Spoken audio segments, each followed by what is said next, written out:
Blog Talk Radio.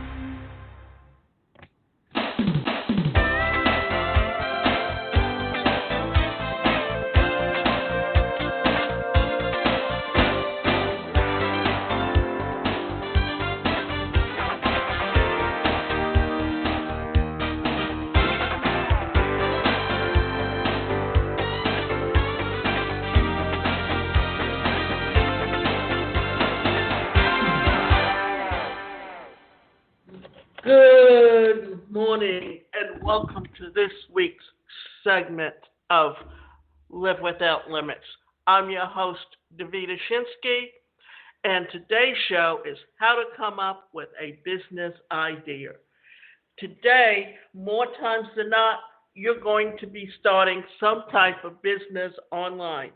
Therefore, you need to understand what it takes to build that business online. So how to come up with startup business ideas in the digital era. Why are we talking about the digital era? Because it does not matter what you do. You have to be able to market online, even if you have a brick and mortar store. Your ideas don't have to be completely original, just better than what's available already. Remember that.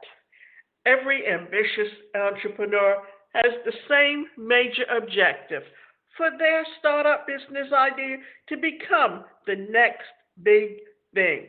It may be hard to imagine, but Steve Jobs and Mark Zuckerberg were once the same position as most business owners today.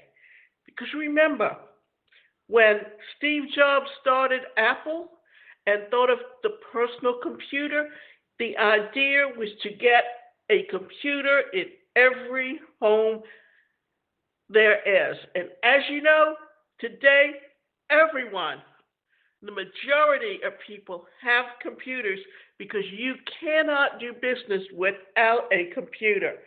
Coming up with an idea for your startup business should be approached with the same dedication as every other job-related task. The idea probably won't come to you in the middle of the night or even standing in the grocery line at the supermarket.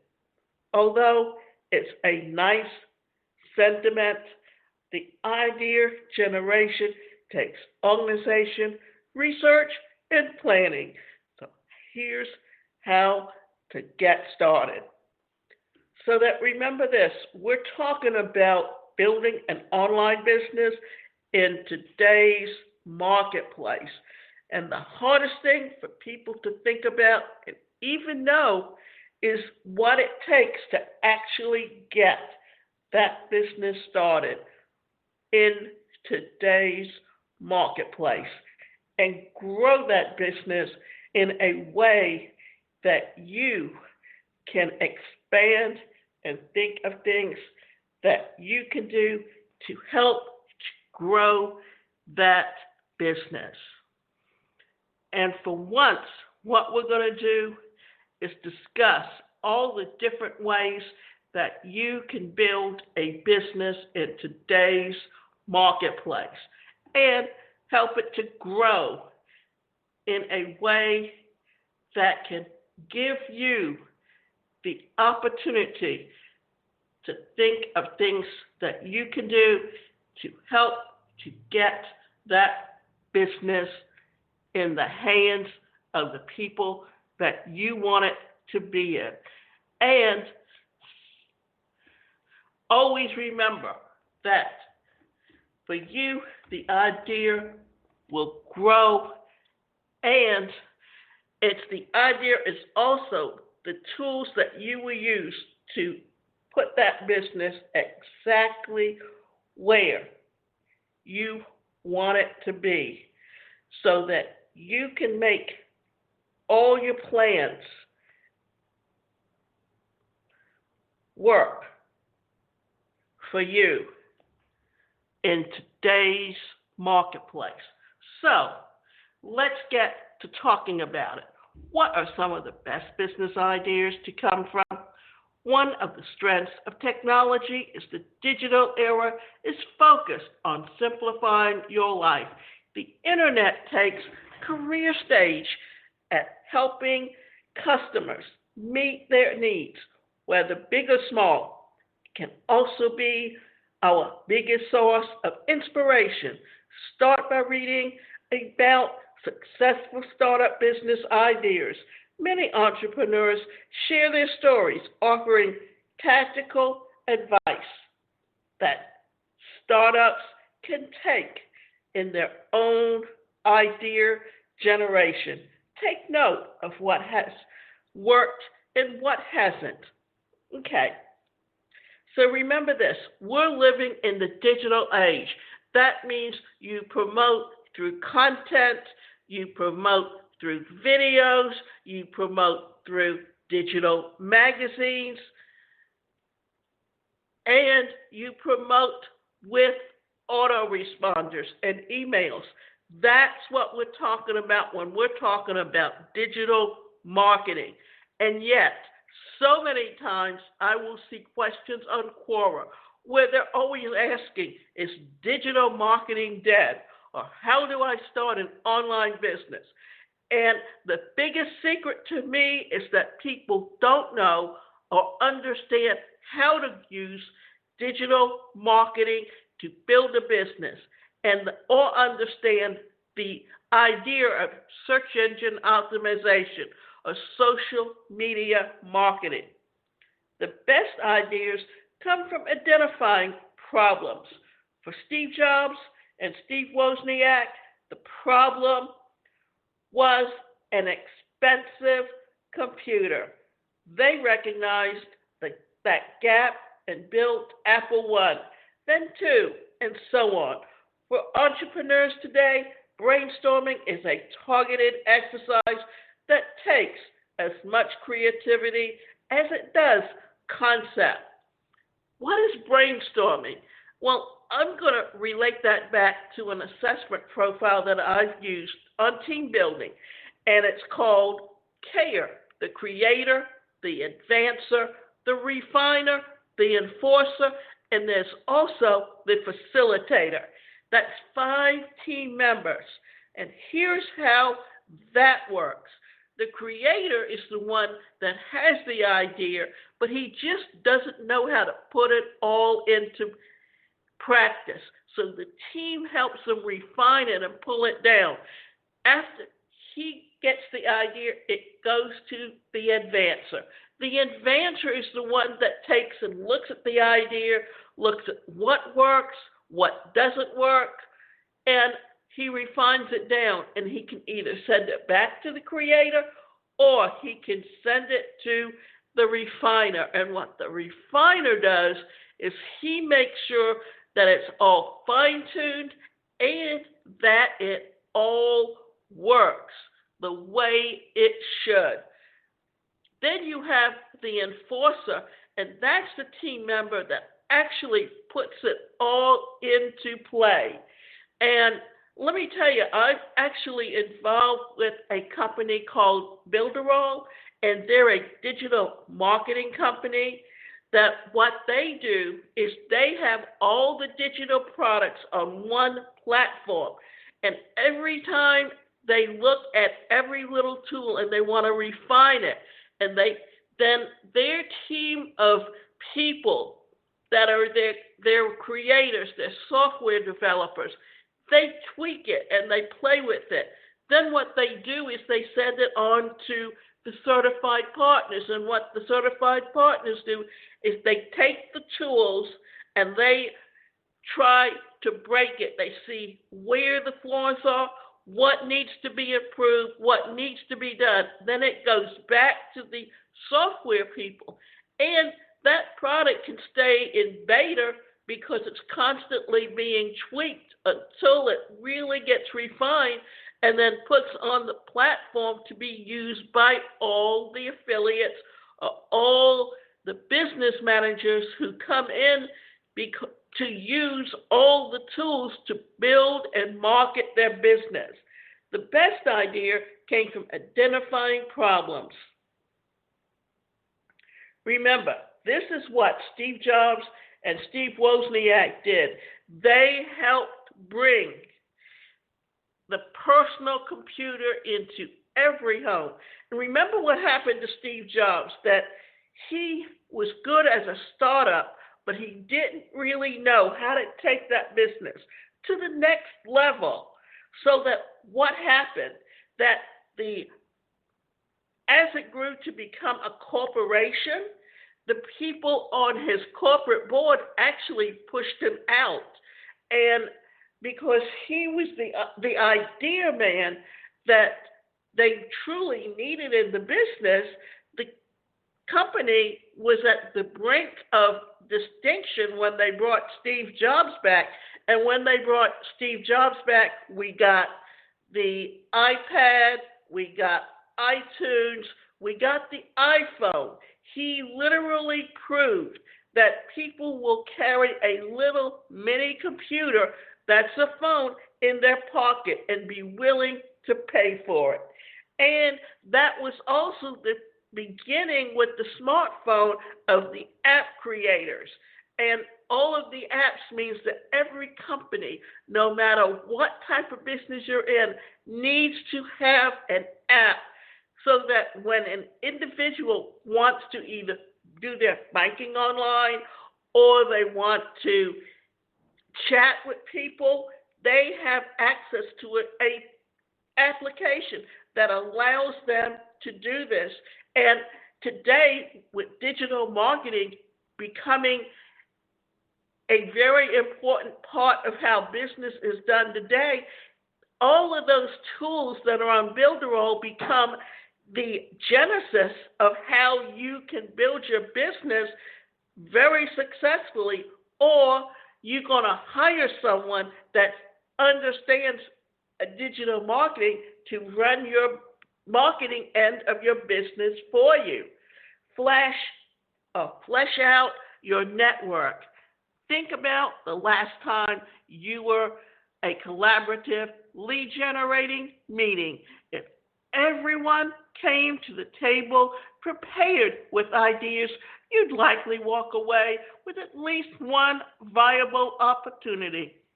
Go to as many business networking events as you can. The more you talk to like-minded entrepreneurs, the more likely you are to hear about their pain points. That's also a strong likelihood that you could find a potential partner to take on the startup business idea or venture. Basically, what you're doing here is you are coming up with the solution to their pain. And if you have the right solution that works for them, then they're going to be more willing to invest in your business. Have you ever watched Shark Tank?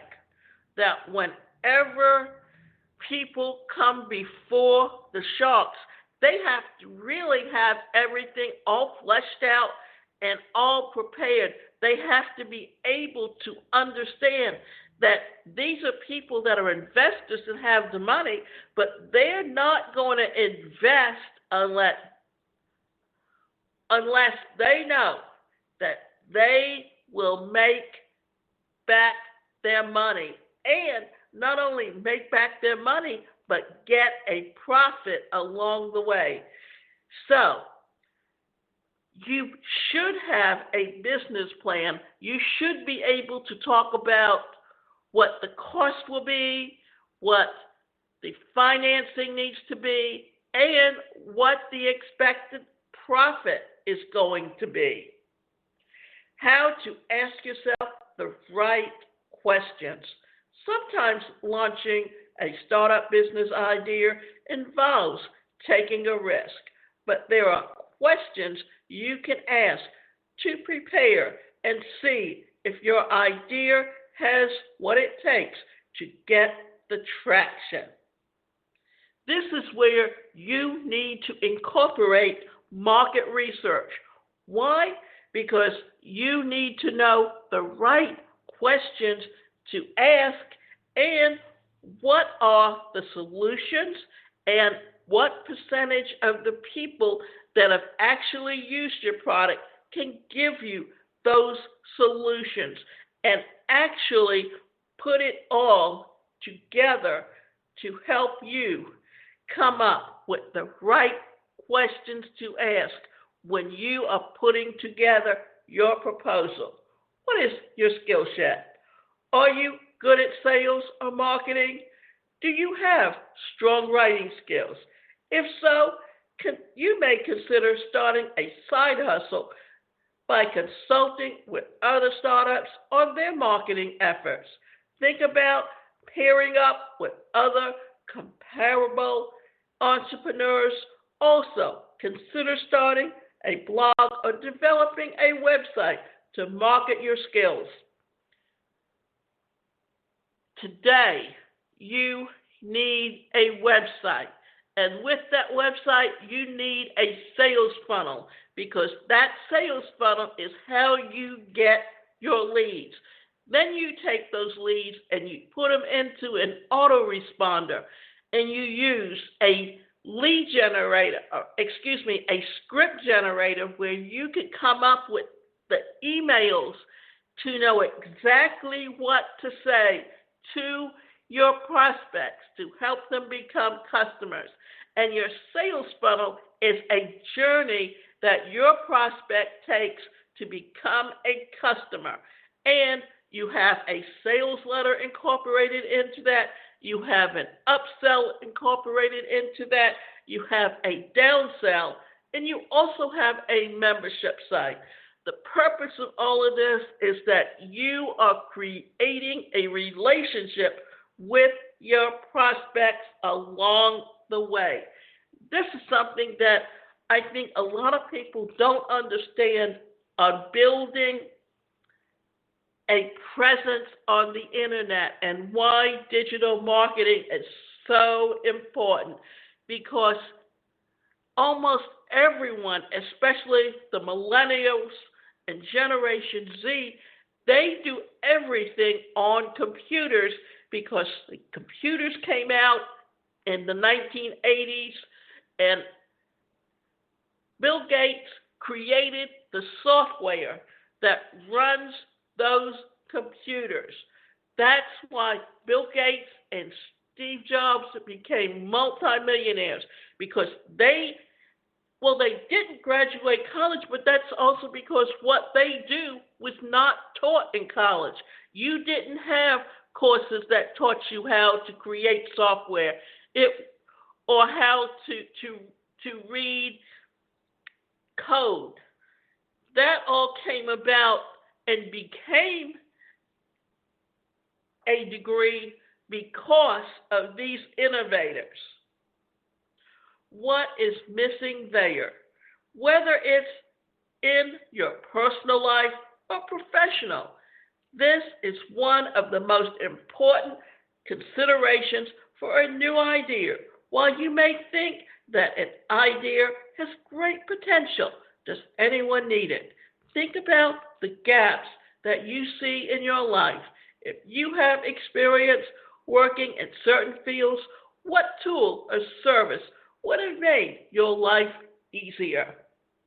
Now, one of the questions that I recently saw and answered on Quora was that someone asked, how does digital marketing make your business run smoothly and easier? Well, simple, because how are you going to reach your customers without digital marketing? How are you going to be putting content out there?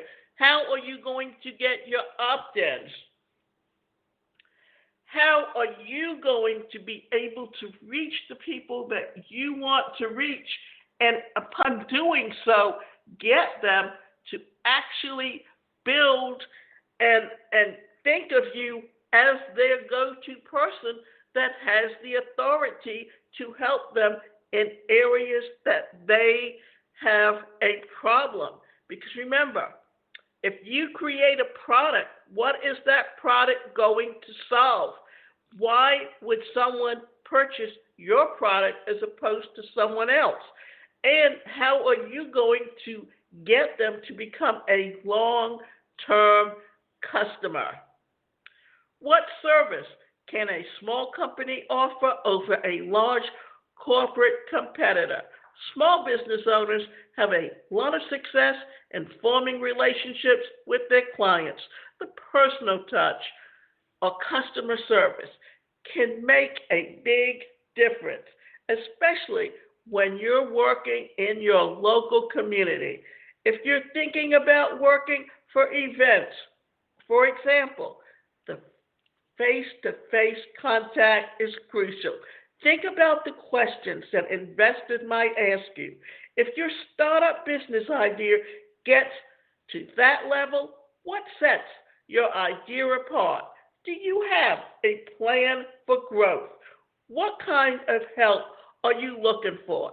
Thinking this through early on can help you determine if your idea has potential. Now, I was on a call yesterday that was an ambassador's call with Builderall, and we were throwing out their ideas on how to get the name Builderall recognized, because this is one of the things that the company is now at a point where they're ready to do, not just word of mouth to get affiliates to help them market the company, but also how are they going to get the name out there? And one of the things that, if you know, next Saturday is the beginning of the NCAA college football. And what does that mean? That means tailgating, because before every game and even during the game, groups of people come together in a parking lot where they put up their tents, they put out their cooking utensils, and they do grilling, and they interact with each other. And what if, and this was a suggestion that I made about taking Builderall and putting it on the tent, and when people come up and talk to you and ask you about it, then it's a way to start generating leads for customers, for people who would want to become business owners and use the tools, and to also get affiliates of people who understand that they can make extra money just by helping you market the product. So these are some things to think about when you are looking at how to build a business, and how are you going to create those opportunities for yourself. And as you can see, we've been talking about the different things that you can do to put together a business plan that can help you become an entrepreneur, and understand that you want to know what people's pain points are. When you understand those pain points, then that gives you the impetus to develop something that they need to solve the problem. Whether you're looking for an idea to be your full-time passion project or just a side gig, it's best to start small. Think about some of the ideas in your life that you could fill a gap. While it may seem like a challenge, coming up with a startup business idea is only the first part of a very long equation. Attempting to turn that idea into reality is where many entrepreneurs meet major roadblocks. Think about how many seemingly successful startups fail to find funding on popular shows like Shark Tank. In the vast majority of cases, those businesses are well past the idea stage. The harsh reality is that 9 out of 10 startups will fail. However, taking the time to develop many strong ideas can help you start to filter what has potential to turn into a true business. And what's better, left on the cutting room floor. Companies are like people, and we grow up, and our own experiences literally shape the wiring inside our brains as our neurons form as we grow into adulthood. And that gives us skills and intuition and ability to seize the opportunities and to examine things. But it also binds us to a lot of things around us. Remember this, that when you're talking about the information age and I've talked about this before, that remember the industrial age died and now we're in the information age? Well, because technology is constantly changing, even those things will continue to change. So it's always important to understand that even if you become successful, you have to adapt. Because remember what happened, and this was something that I read, that in the United States, that in World War II, nothing was destroyed the way it was in Europe. So when Europe rebuilt their factories, they used more modernized tools and way of doing business, while the United States stayed with the status quo. So what happened? Business started moving out of the United States. And then you started seeing trade wars and other things going on, when in reality, what should have been happening was that people were looking for ways to improve their way of reaching people. Even corporations today need websites. And why do they need those websites? Because more and more of the younger group of people who, when they grew up using computers, they learned to do business online. Most people have the smartphones. They don't even use their computers, but when they're away from it, what are they doing? They're on their cell phone, and they're doing business by going into a website.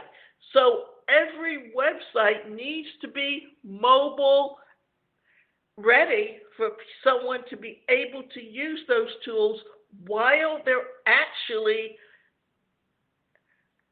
in the car or on the go, so that by being ready and understanding what's going on, then what you're doing is you are adapting your business to the changes of what's going on in the universe on a daily basis and how technology influences our lives. So if your company grew up in a completely different analog era, that's how you grew, and how you established your distribution claims, and how you built your brand, and how you learned who your customers were, and you learned how to make money. Then you are now operating in a completely different environment. The hardest part of is to identify those assumptions in your strategic thinking. How do we learn to adapt and evolve our business in a way that we are going to continue to grow in the digital age, in an economy that is so characterized and transformed by successive waves of digital technologies?